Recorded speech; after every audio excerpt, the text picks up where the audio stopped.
Hey folks, it's Matt once again, and this time, I'm coming at you with a review of a film called Mindfield, thanks to Classic Rocker. And this piqued my interest when he sent this, because it's Michael Ironside, who I like as an actor. Usually he's a bad guy in films like Total Recall, Scanners, and he's playing a good guy. I think he plays a good guy in another film called Neon City, which is more of an action film, which I'd be interested in catching that one day. But Mindfield is directed by a guy named John Claude Lord.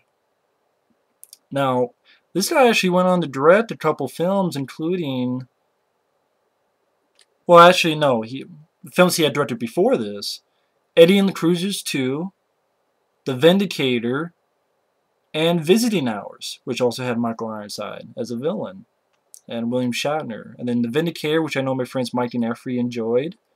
And then Eddie and the Cruisers 2, Eddie Lives.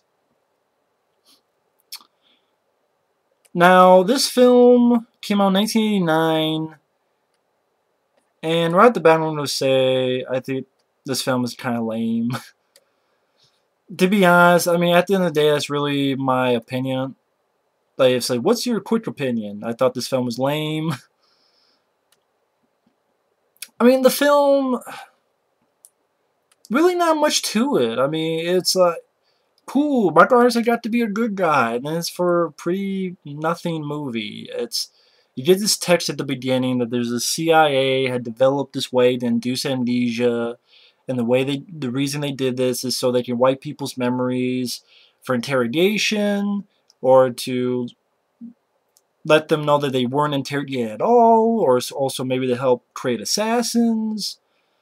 Michael Ironside is a cop, and at the beginning he's staging this sort of part of this group that think they're going on strike.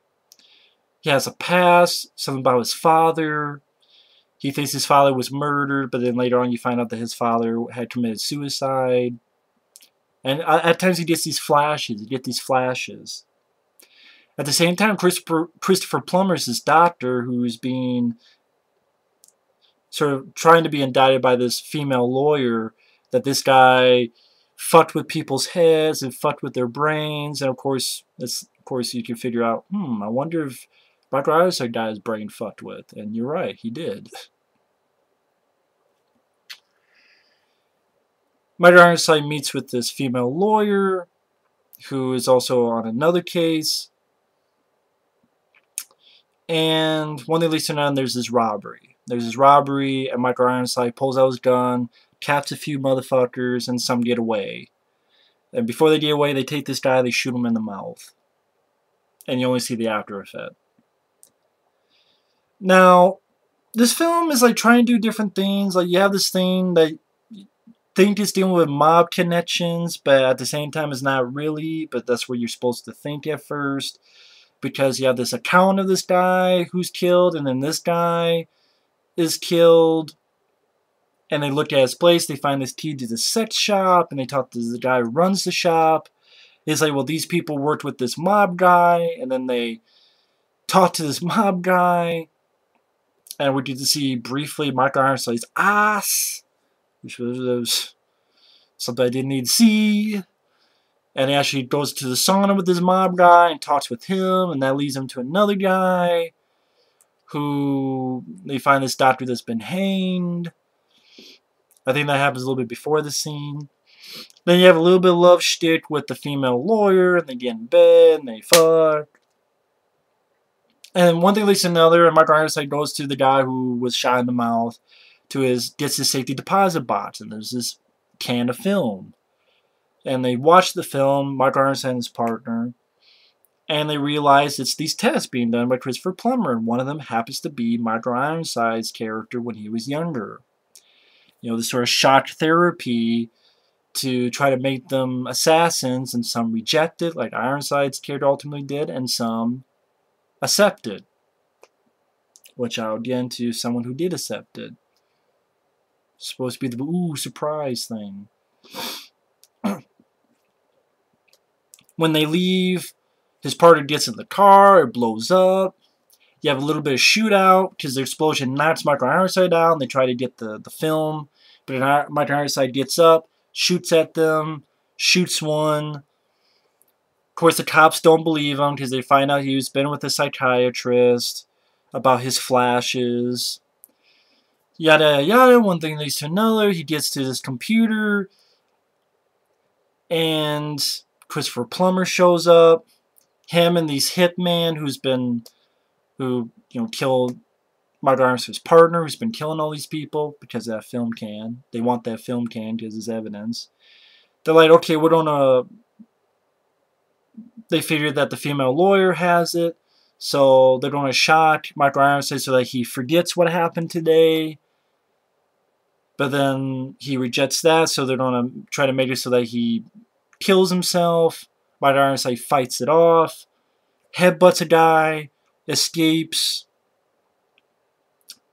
And of course, remember, I said he was trying to get this union, this strike going at the beginning of the film, where they've all are near the stadium, and that's where the female lawyer's at. The bad guys get there to the girl. Michael Ironside's godson, who was the son of his partner who was killed, finds Michael Ironside, who gets there, tells him what's going on. Then the godson gets to the other cops, tells them what's going on. And I'm like, wow, thank God all these cops have to be nearby at the stadium. Thank God. Wow, what luck that is. How lucky. They pretty much a standoff where Michael Ironside shoots a guy who's trying to be a sniper. The last guy has the female lawyer, and Michael Ironside says, I have the film. Throws the film up to the guy, and all the cops shoot that guy. And it ends with seeing on the computer that one of the people who had accepted this program was Lee Harvey Oswald. Ooh, whoop-de-fuck-de-doo. The movie ends, and I'm like, wow, that was a waste of time. That was a waste of energy. I haven't seen The Vindicator, but I hope it's fucking better than this. Whenever I see it one day. Mindfield was a very boring, very lackluster. It's a shame that Michael Ironside got to be a good guy, and it was for a lame movie. Maybe Neon City is a better movie, because at least even by the trailer, it's more of an action movie than this movie is not supposed to be an action movie. Those maybe 3 bits of action.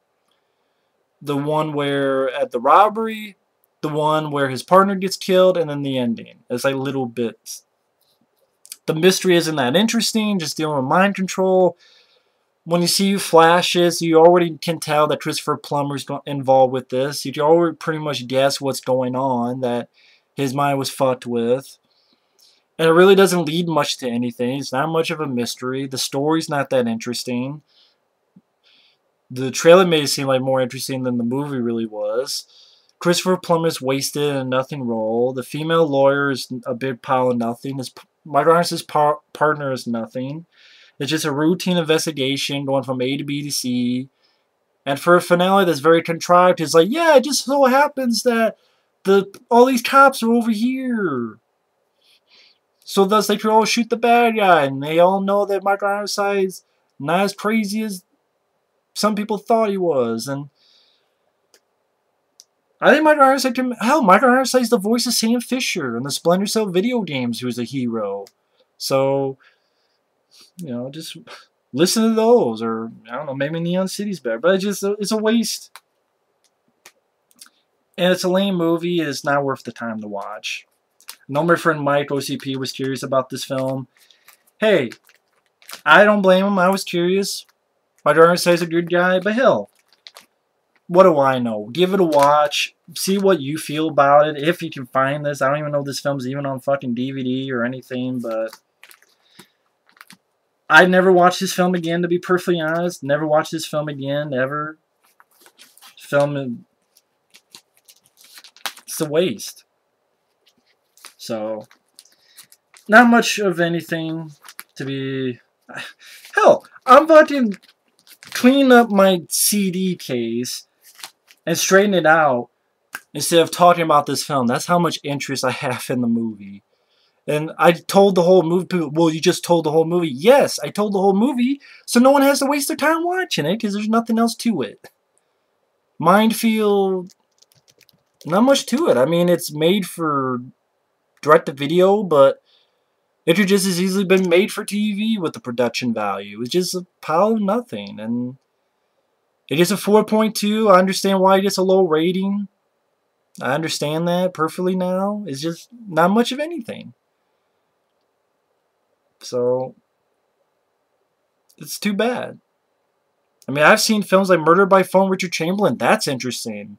More interesting idea.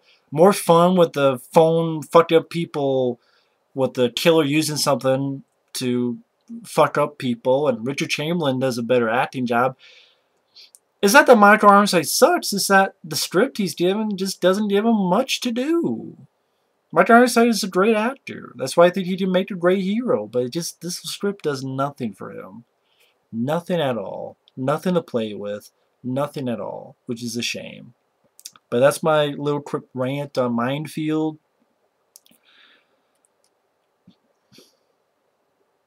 Nothing much else to it than that. So thanks for watching. Take care and stay tuned for more videos.